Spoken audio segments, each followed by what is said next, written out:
In the bustling city of Zion Villa, the largest church, the Eternal Flame Ministry, was known for the powerful crusades they hold annually.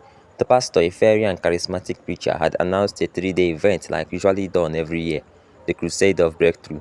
Thousands of worshippers flooded the church, eager to witness the miracles, but one peculiar rule always stood out in the announcements plastered everywhere. No phones allowed during service. Anyone using a phone during praise, worship, or the sermon will lose it mysteriously.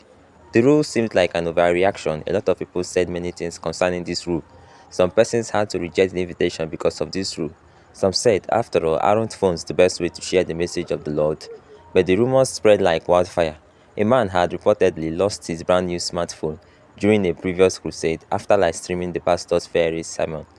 Another woman also claimed her phone was vanished into thin air while recording the choir. This incident spooked some members, but others brushed them off as exaggerations. Some persons who accepted the invitation had intentions of going to use their phones to know what would happen. The day has finally come, the church filled to capacity. Ushers patrolled the church, reminding members to keep their phones away. But not everyone was obedient. "But we are not using it to video anyone," one of the members said. "Please ma, it's either you leave or you keep to the rule. The choice is yours to make," one of the ushers responded. Tunde, a known social media influencer, smirked as he pulled out his iPhone during the sermon. "I must catch this on TikTok. Nothing will happen to me. Leave all these nonsense stories. They only want their own page to be monetized," he whispered to his friend. "Are you sure of what you are doing?" his friend asked. "Watch out," he replied. Just as he pressed record, the screen flickered and the phone went blank. He shook it furiously, but it wouldn't turn on. "What has happened? What is happening?" he asked in horror. That night, Tunde swore he heard whispers from his phones as he tried to charge it. "I told you, but you wouldn't listen," his friend said. "Now see, you are the one suffering it." That same day, Amaka, seated in the choir, decided to sneak a selfie during the prayer session. As she raised her phone, the camera app froze and the screen displayed an error message: "Put me down or face the consequences." In shock, she screamed, dropping the phone. When asked what the problem was, she said nothing. When she picked it up, it was dead.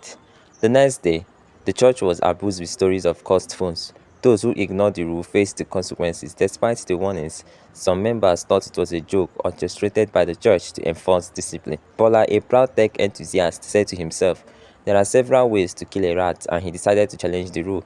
He hid a GoPro camera in his pocket, set to record the entire service. As the pastor began preaching and the camera was recording, a bright flash lit up his pocket. The GoPro overheated and melted before his eyes, and he left the church in shame. Meanwhile, Chika, who was carried away by the choir administration, couldn't resist capturing the lively choir. She discreetly recorded them singing, but the video came out distorted, filled with static and faint whispers of what sounded like "respect the sanctuary." By the final day, most of the congregation had gotten the message. Phones stayed tucked away, and the atmosphere was electric with reverence. The pastor addressed the issue during his sermon. "Beloved, this is not a punishment but a lesson. Most of us who use phones during service get carried away by it, which makes us lose focus on our blessings. So far as we are in church, our focus should be on worship, not on screens. When we let distractions into the house of God, we lose more than our gadgets. We lose the presence of the Holy Spirit." Some persons claim they use it to read Bible and a lot of things. Yes, but just few get carried away by other applications in the phone. The secret to going with your blessings here is that those who kept with rule testify of breakthroughs, while those who didn't experience delay. At the end of the 3 days crusade, those who had obeyed the rule testified of breakthroughs. Jobs were secured, illnesses healed, and the debt miraculously cleared. But for those who had broken the rule, the silence of once beloved phones was a grim reminder. The tale of the forbidden phones became a legend in Zion Villa. Visitors to the Eternal Flame Ministry would nervously pocket their devices upon entry, and the church became known as a place of undivided attention and profound miracles.